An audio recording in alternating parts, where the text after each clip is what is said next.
Hey all, how's it going? Curtis here. In this video I'll be telling you which of these two Burning Shadows themed decks I believe is best and you should buy first if you are wanting to start out or win some games in Versus. And for those of you who are here just to find out which deck you should buy and don't care about the explanation and stuff, I'll tell you right now. So basically my opinion is that you should 100% buy Luminous Frost. This deck was way more consistent than Rocksteady. And although Rocksteady is a fun deck as well, I did find I had a lot more fun with Luminous Frost. Another reason why I think you should get this first is because, or over the other one, is because of the Alolan Ninetales card. Now, its ability is awesome, not so much in Theme, of course, because there is no GX or EX cards in Theme, but it has a really strong ability in the actual game, or in Standard, and I haven't played Expanded, so I'm not sure how many EX and GX there is, but I assume there's quite a bit.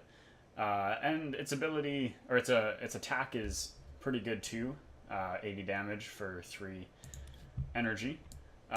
You got the same, pretty much the same support or trainer cards in each deck. You get a Wishful Baton, Professor Kukui.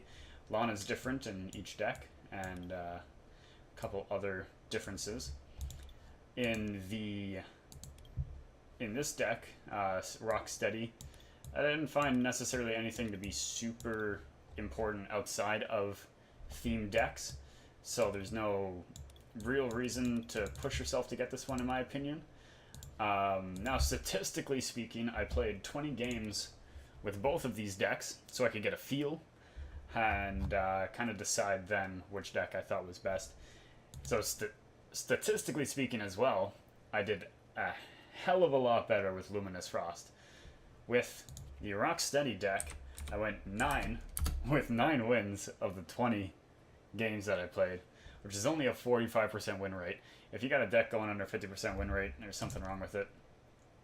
Whereas with Luminous Frost, I went 15 wins of the 20 games, which is a 75% average, and that is awesome. You can't go wrong with a 75% average.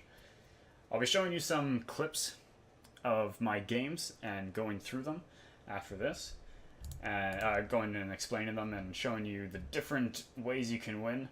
Basically, though, that Luminous Frost was just way better to set up. I preferred to go second with Luminous Frost because there wasn't as many cards that you needed to really build up. Like so you got the Horsea Seadra Kingdra line. You could do 90 damage with 1 water energy when you get it up to here. To any 90 damage to 1 Pokemon, 90 to any Pokemon that has damage on it, which is pretty awesome. Then you got this Bruxish, which is only 1 water energy to confuse your opponent, so you can usually kind of stall a little bit there at least to get Synchronize, which is ridiculous in theme decks because theme decks always have a bunch of the same type of card. So, like for instance, against Steady Rock, there's a lot of fighting Pokemon in it. So if you got like 4 fighting Pokemon on your bench, I use Synchronize, they all take 20 damage, plus the Pokemon that's active takes 60 damage, and then you got the Kingdra, you can just do 90 damage to one of those Pokemon. That's 110 damage, that's going to knock out majority of the theme deck cards. Then you got Alolan Sandslash, which is also awesome. It's got its ability where you can draw a card every turn, and you get 4 of them in your, or no, you don't, sorry, you only get 2 of them in your deck. I have 4 of them, but you get 2 of them in your deck, so you can have 2 of these on your bench, for instance, and be drawing 2 cards every single turn for free.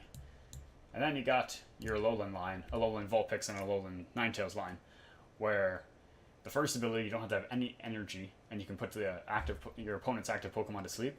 It's a good way to stall out. And then when you get Ninetales, 3 energy, which isn't a whole lot, you can do Aurora Beam for 80 damage.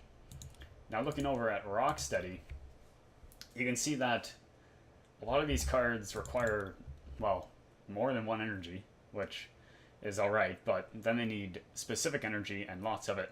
So the Riolu Lucario line, you need 3 fighting energy. It does 120 damage, which is a lot, but you need those 3 specific fighting energy. and the theme decks don't have a lot of draw. So you won't necessarily be able to get the 3 fighting energy that you need. Its ability is awesome too. Kind of situational, but really good. You got Soul Rock, which is pretty nice. This is one of the lower end cards where you only need 1 fighting energy and you can do 40 damage. That's still not like a super amount of damage for 1 energy. Like it is a lot for 1 energy, but comparative to the Luminous Frost deck where you can do 90 damage with 1 energy. Of course, that is a stage 2 Pokemon, but then you got this line, and I personally don't like this line. I've talked to some people who do like it, but you gotta get it's a stage. It goes up to stage 2, which is fine, but to do most of the moves, you need 3 energy or more. And this move, Rock Wrecker, you can only do it once every 2 turns. You can't attack during your next turn, so you don't have a lot of maneuverability with that. You can knock out 1 Pokemon, but then you're probably gonna get destroyed within the next 2 turns, for sure. This one's an interesting one, the Esper Meowstic line. The Meowstic does 10 times damage for each card in your hand. This one's interesting because there is no N in theme decks, or at least I didn't see any. There might be some in the older theme decks, but I haven't seen any in the 40 games that I played today. Or, well, over the past 2 days. Wow, I played 40 games in the past 2 days. Okay. So hand kinesis, you know, like, if you're not placing a lot of cards down, you can easily get 10 or more cards in your hand with having, you got House in your deck and you got Kukuis, so you can get some cards in there. The Lycanroc is pretty good. It's a 3 energy cost, and you only need 2 fighting specific to do 100 damage, so it's not too bad. And I think it looks cool. I like the shiny, at least, looks pretty awesome. And it's the same cards here, except you get Brooklet Hill and Acerola instead of, I forgot the stadium on the other one, but you get Lana in the other one. So we'll get to some clips of some games. Hope you guys enjoy, and actually I'll be commentating over those as well, so you'll see me or hear me in just a second. So I chose this clip here because I feel like it shows the bunch of different variations of how you can win or how you can play with this deck. So to start off here, I used Escape Rope because I knew that his Lycanroc only had 1 damage left. So I pulled out the Horsey, and even if he uses the 40 damage attack from Sock, which he does, I will still survive, and I also have Seadra in my hand, so I can play that afterwards. Now on my bench you can see I have the awesome Sandslash here, where I'm able to draw each turn.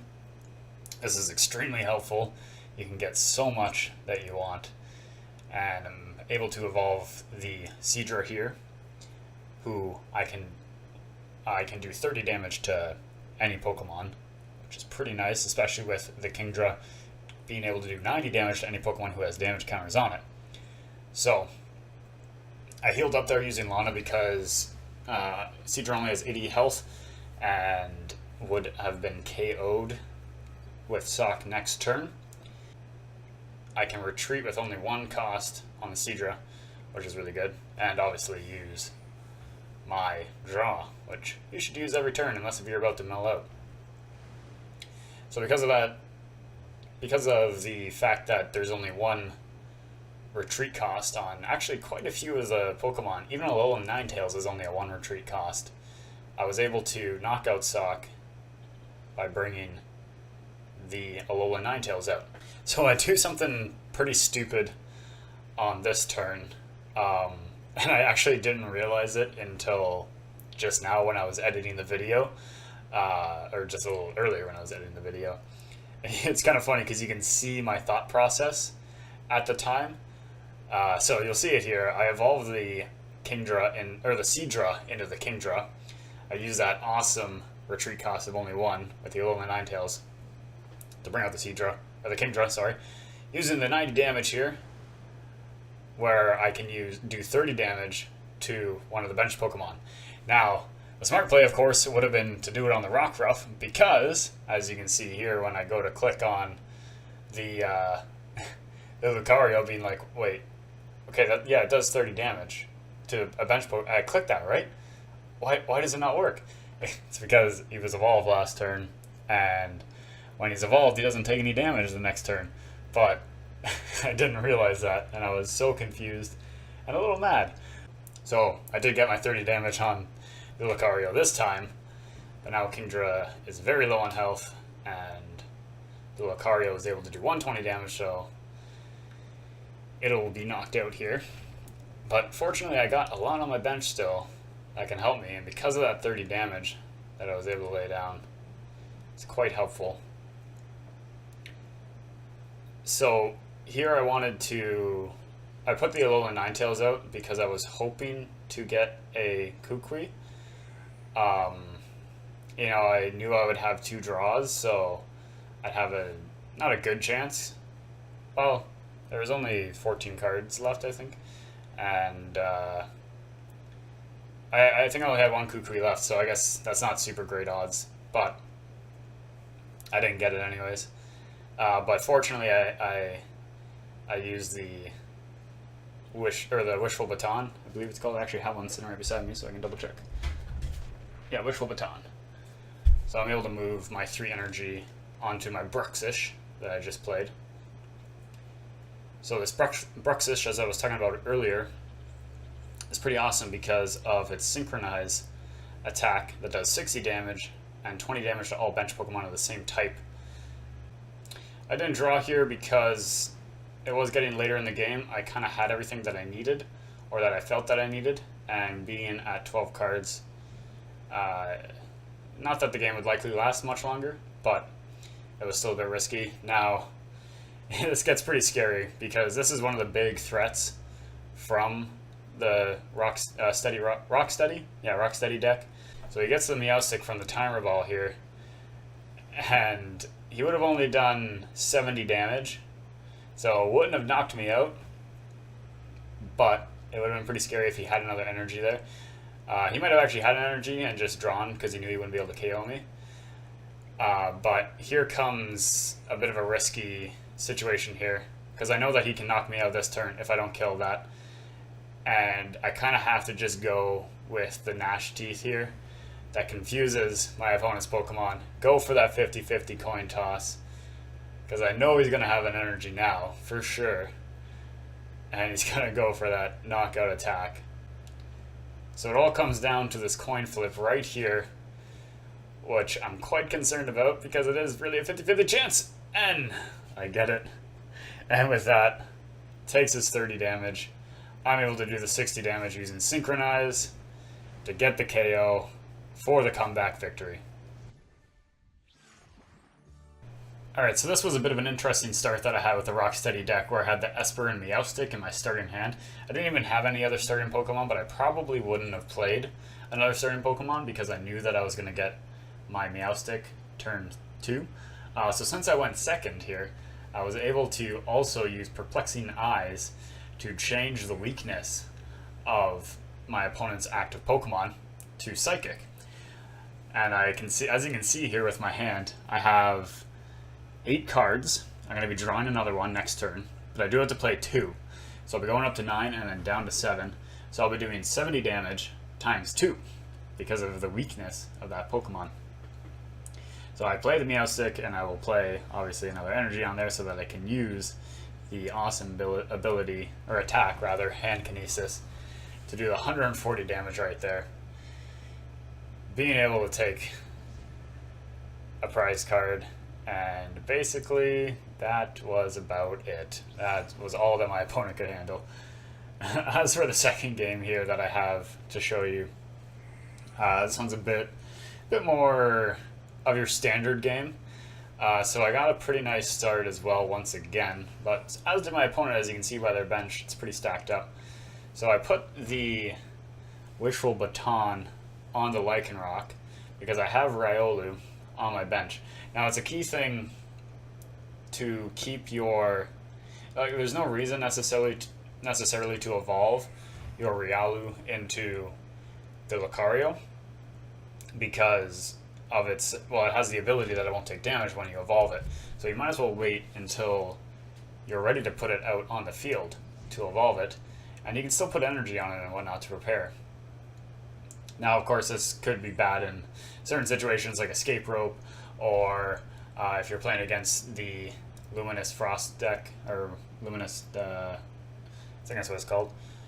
Yeah, Luminous Frost, and the Kingdra can do some damage, or the Seadra. But basically, I'm in a really good spot here where I just have a really strong Pokemon on the field that has a Wishful Baton.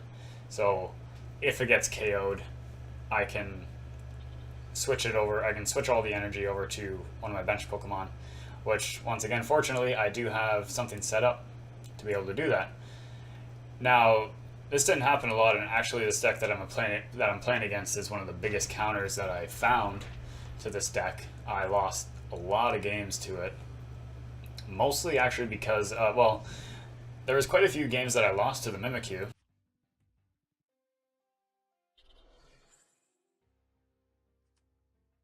But obviously, also Lunala is absolutely ridiculous, and I played this theme deck quite a bit, the Lunala theme deck, and I've won a lot of games with it because you can stack up some mad damage on there. But now here's a situation where this is really good because I'm going to be able to bring out the Riolu, who has 3 fighting energy on it, evolve it into the Lucario, where now it won't take damage next turn, and I'll be able to KO this Pokemon, as well as pretty much whatever Pokemon comes out. And actually, what's on his bench right now, I will be able to KO any Pokemon because the Beware would be weak to fighting.